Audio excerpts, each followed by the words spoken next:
นอกจากคลิปเสียงแล้วยังมีคอมเมนต์อีกอืมแอดมินอยากบอกว่ามนุษยธรรมเนาะที่มันบ้าอุดมการณ์มันมีแท้แอดมินต้องได้เอาออกมาให้เบิ่งบ่แม่นว่าแอดมินสิสร้างความอิหยังปั่นป่วนลาวไทยอิหยังใดเนาะพวกนี้ต้องให้สังคมจัดการแล้วเพราะว่าพวกนี้เนี่ยมันถึงมันว่าบ่ได้ออกหน้าออกตาทางสื่อสังคมก็อย่ามันหมายถึงหยังการแสดงออกของเจ้ามัน แสดงถึงจิตใจข้างในของเจ้าเนาะถึงแม้นว่าเขาบ่เห็นหน้าของเจ้าแต่ว่าเจ้าเป็นคนลาวเจ้าเป็นเพศคนลาว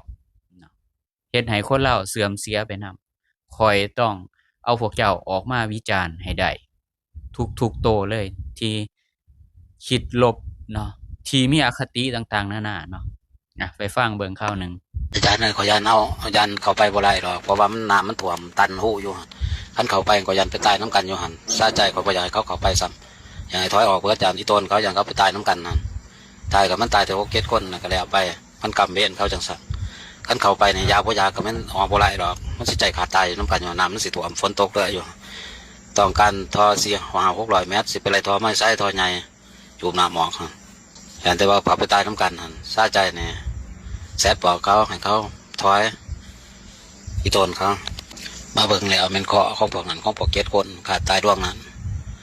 อย่าบ่อยากอยู่ในถ้ำเพิ่นก็มีเจ้าของเพิ่นแบบว่าเป็นผีเฝ้าทรัพย์อยู่หั่นสิไปเอาทรัพย์เพิ่นนั่นมันก็มีอันเป็นไปโดนติจักฟ้าเหลือบฟ้าห้องฝนตกน้ำท่วมคู่น้อยๆหีดเข้าไปปานนั้นจังไดจังพาเบิดกันเบิดเข้าไปกำเนิดท่านนี่ก็เป็นว่ามันอย่างไรกับพวกเขาเลยเนาะเห็นบ่พี่น้อง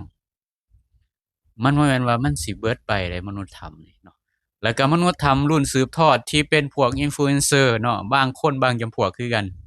สู้ต้องเบิ่งเนี่ยเนาะสู้สิว่าอ่าแอดมินโยงเนาะบ่มีการโยงหยังทั้งนั้นนี่มันคือเรื่องจริงนะที่สู้ต้องยอมรับสู้ต้องปรับเปลี่ยนทัศนคติทุกโตเลยเนาะมาอ่านเบิ่งพร้อมบัดนี้อืมอ่านเบิ่งเพื่อจะได้พี่น้องแอดมินสิบ่อ่านให้ฟังให้ทุกคนอ่านเอาเองเนาะมันแม่นบ่พิมพ์แบบนี้มันแม่นบ่หือ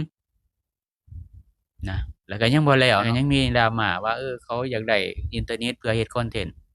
เขาก็ต้องสื่อสารกันก็ต้องมีอินเทอร์เน็ตการสื่อข่าวอิหยังที่เขาจะถามเนาะฝั่งไทยเขาสิโทรเข้าไปหรือติดต่อเข้าไปมันก็ต้องใช้อินเทอร์เน็ตเนาะเออพวกเจ้ามันบ่มีจิตสำนึกเขามาช่วยพวกเจ้าแล้วมันบ่มีจิตสำนึกญ้อนหยัง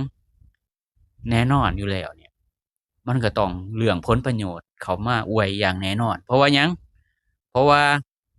เนาะพวกนี้มันมีพิรุธหม้องว่า1มันว่า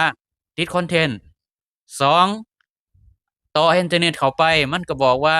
ติดคอนเทนต์อืมแนวนั้นแนวนี้เนาะเพราะว่าหยังเพราะว่ามันบ่อยากให้คนที่ติดถ้ำเนี่ยได้รับการสัมภาษณ์ ว่าอยู่เบื้องหลังเนี่ยไผให้เขาไปขุดเบิ่งออกเลยเนาะไผๆก็เบิ่งออกเลยแต่ว่าสำหรับกู้ภัยที่เขาไปช่วยเขาบ่ได้เข้าใจนำพวกเจ้าได้ว่าพวกเจ้าไปมีอิหยังกันพวกเจ้ามาเฮ็ดเมืองผิดกฎหมายบ่หรือแนวใดเขาบ่ได้รู้จักนำพวกเจ้าเขาก็เฮ็ดตามความซื่อสัตย์ของเขาตามหน้าที่ของเขาพวกเจ้ามันผีบ้าไปเองพวกเจ้ามันดิ้นเองเออพวกเจ้ามีพิรุธเองนะ พวกเจ้าเว้าออกมาได้จั่งใดแบบนี้บ่อยากให้เขารอดออกมานั่นแสดงว่ามันมีพิรุธได้เนี่ยมันบ่แม่นญาติพี่น้องของพวกเจ้าเออในมุมหนึ่งอาจสิคิดว่าย้านกู้ภัยเขาสิบ่ปลอดภัยอาจสิเอาแบบในมุมหนึ่งเนาะเอาแบบว่าเราต้องเข้าใจเขาอะคนที่เขาเว้าในคลิปน่ะแต่เนาะถ้าในอนาคตบ่มีการศึกษาบ่มีการค้นคว้า เรื่องธรรมเรื่องอิหยังก็แล้วแต่เพราะว่าหยังมันมีกู้ภัยลาวในให้นำมันต้องได้การศึกษาต้องได้ถอดถอนบทเรียนกับกู้ภัยไทยเพื่ออนาคตมันบ่แม่นว่าสิเฉพาะ7คนมันสิมีอีกเท่าใดก็บ่ฮู้แต่สิมุดถ้ำเข้าไปในอนาคตเราบ่ฮู้เราก็ต้องศึกษาไว้เพราะฉะนั้นความคิดนี่เป็นความคิดที่ล้าหลังความคิดที่บ่มีการพัฒนาบอกว่าสิให้7คนปล่อยเขาซะบ่ต้องออกมาก็ได้ มันแม่นบ่ฮะโลกสังคมนิยมเนาะโลกคอมมิวนิสต์มันเป็นแบบนี้พี่น้องขนาดเนาะเห็นการรบอยู่ในยูเครนมันก็ยังถิ้มทหารตัวเองบ่ไปซอยอยู่อิหร่านคือกัน มันก็บ่พยายามบ่ไปซอยเนาะแต่ว่าสหรัฐเนาะนักบินแค่1คน2คนเนาะ